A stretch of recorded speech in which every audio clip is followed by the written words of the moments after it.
Hello and welcome back. Have you heard the story of the man who was lost at sea for 133 days, just hanging out on a wooden raft, roughly the size of the door from Titanic that Jack would have totally fit on? It happened during the Second World War when Poon Lim was aboard a cargo ship that was hit by a German U-boat and he survived. Let's talk about it. Poon, and I'm probably saying his name wrong and many apologies for that, was born March 8th, 1918 in a fishing village on the island of Hainan, China. There are differing accounts as to his swimming abilities at a young age. Some say he learned to swim while a small child in his fishing village, and some say he was not a strong swimmer at all, and this does become important later. So in the 1930s, Japan had invaded China seeking to suppress the country under Japanese rule. Lim's father thought it best for Lim to leave so as not to be drafted into the Chinese army to fight the Japanese forces. Lim joined one of his brothers by enlisting into the British Merchant Navy as a cabin boy. While this life at sea provided distance from the suffering of the Chinese at the hands of Japan, Lim and other Asians were treated horribly by the Europeans. Lim and others were discriminated against and physically abused by their officers pretty much on a daily basis. So due to this and wanting to get away from it all, Lim left the British Merchant Navy in 1937 and relocated to Hong Kong, where he started working as a mechanic. By 1939, the British, needing to attract individuals to join because of shortages of manpower, made improvements to working conditions aboard their ships. Because sure they did. By 1941, the Japanese planned to strike Hong Kong, and so Lim took that opportunity to escape. He rejoined the British Merchant Navy, opting to serve as a steward aboard the SS Ben Lomond.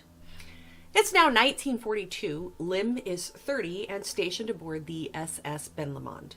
The SS Ben Lomond was described as slow, sluggish, and with very few weapons, which is always great when you're in the middle of a war.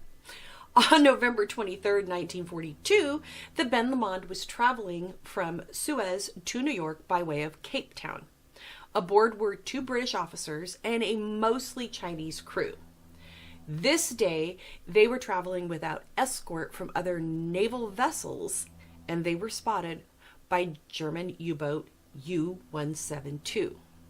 The U-172 fired upon the Ben Lomond, hitting the ship with 2 torpedoes around 250 miles north of the coast of Brazil. The crew of 55 was caught off guard by the attack. Lim, who was in his cabin, grabbed a life vest and made for the top of the ship to the boat station. And here is where 2 officers and other seamen were attempting to launch one of the lifeboats. They did manage to get the boat up and were about to lower it into the water, and at that same time, Lim was washed overboard. The boat sank within 2 minutes of being hit by the torpedoes, and Lim was dragged underwater with the wreckage. And it kind of reminds me of Pirates of the Caribbean, when you know they have the boats and everything, and then Will is dragged underneath with the wreckage and everything. That's what I picture when I think of this. He's dragged underneath the water. He would resurface.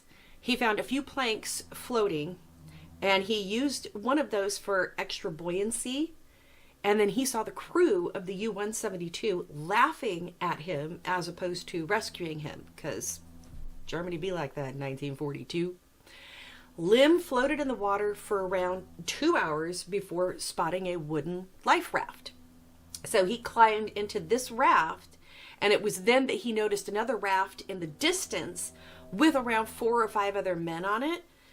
Lim thought maybe they were perhaps some of the gunners from the Ben Lomond, and the men were waiting for Lim to join them, but he didn't have any way to propel the raft.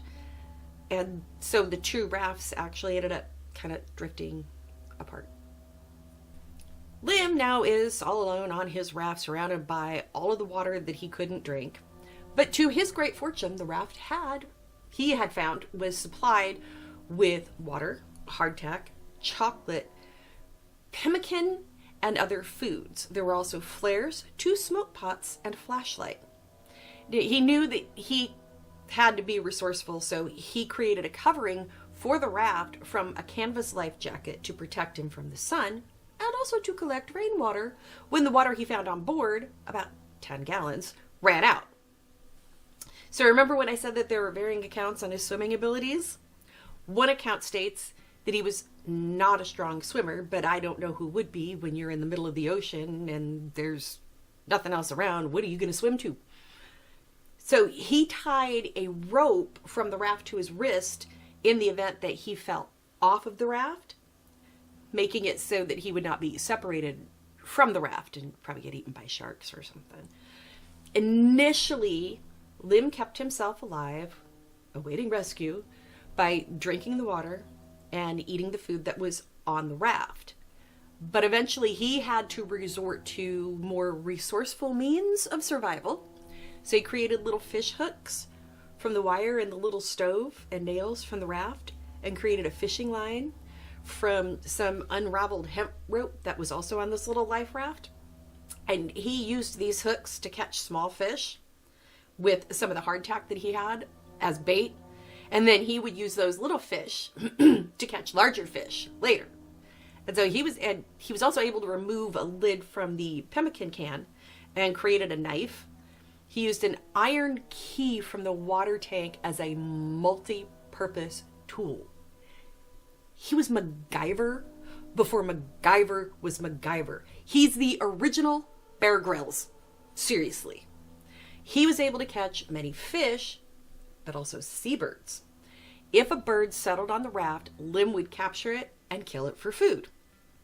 He preserved the meat by soaking it in the seawater to add salt to it, and then he dried it on the deck of the raft, thus making jerky. He even caught sharks. He beat them to death on the raft, drank the blood from their liver, as there had been very little rain recently and he was out of water. He cut the fins off the shark and let them dry in the sun. Lim did say that he would see the occasional cargo ship, but nobody stopped to pick him up, despite his shouts for help in English. But it was assumed at that time that they didn't rescue him because he was Asian and may have been assumed to have been a Japanese sailor. The other theory is that German U-boats were rumored to set survivors on a raft in an attempt to get a rescuing ship to stop, and then they would shoot that ship and sink it. It was even said that 2 U.S. Navy planes saw him, dropped a marker buoy in the water, reported it to the authorities in Belém, Brazil, but a storm hit the area around the same time, and Lim would again be lost at sea. On November 23rd, 1942, Lim found that little 8x8 raft where he drifted 4 days. It was April 1943 when he noticed that he was nearing land, as the ocean was no longer the deep blue but had hues of green. From where the ship went down near Cape Town, Lim had drifted approximately 750 miles west. And on April 5th, 3 Brazilian fishermen found him drifting off the coast of Para. Lim was so weak, his rescuers had to lift him off of the raft. At the time of his rescue, he had lost 20 pounds, and he was brought to Belém, where he spent 3 days. And while he was still weak, he was able to walk again. He would spend then 2 weeks in a Brazilian hospital before he was fit enough to travel. On April 10th, the British consul in Para sent a telegraph to the Ministry of War Transport in London to confirm the loss of the Ben Lomond, and the council arranged for Lim to go to Britain, traveling through Miami and New York.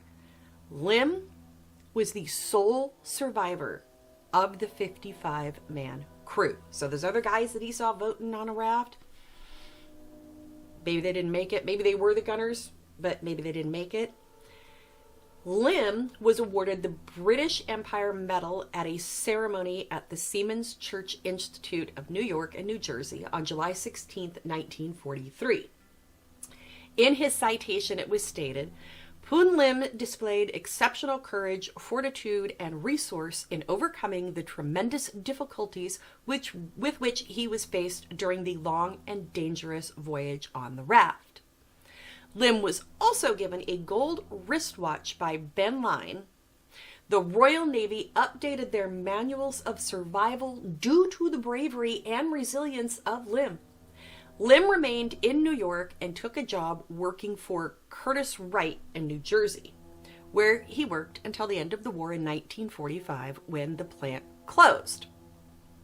After the closing of the plant, Lim returned to being a sailor and became a messman for the United States Lines, where he worked until he retired as a chief steward in 1983. After his rescue, Lim did want to immigrate to the U.S., but the quota for immigrants from China had been reached. However, due to his fame, and with the help of Senator Warren Magnuson, Lim received a special dispensation and gained citizenship in 1952. Upon becoming a U.S. citizen of the U.S., he was prohibited from traveling back to his home in China, as it was now the People's Republic of China and travel was not permitted there. So if Lim wanted to see his family, which he did, he had to ask his parents to go to Hong Kong so that he could visit them there. Lim married the daughter of a former shipmate in 1952 and had 3 daughters and a son. Lim was told no one had ever survived longer on a raft than he did, and his response was, I hope no one ever will have to break that record. However, people have survived longer since Lim's experience. 3 Mexican sailors drifted for 10 months in the Pacific Ocean on a disabled fishing boat between 2005 and 2006. And Jose Salvador Alvarenga, an El Salvadorian fisherman, was lost for 439 days on a disabled fishing boat drifting from Mexico to the Marshall Islands. That said, no one has ever survived as long as Lim did on a life raft. Here's something interesting. Did you know that the author of The Life of Pi drew his inspiration for the story from the record of Poon Lim? Ha! Now you do. How would you react being the sole survivor of a sunken ship floating in the middle of the ocean on a tiny little raft? Do you think you'd be as resourceful and resilient? I mean, I'm not sure I'd survive past like a week, personally. I probably wouldn't even be able to get on the raft if I saw one, because swimming, not my strong suit. I'll probably drown and get eaten by all the sharks. I don't know. How do you think you'd survive? Let me know down in the comments. Let's keep the conversation going. You know, and maybe while you're down there, if you want to like it, like it. If you're not subscribed and you want to subscribe. That'd be cool. Helps with the algorithm. Maybe, I don't know. Leave a little hand waving. And until next time, I will see you in my next video. Bye.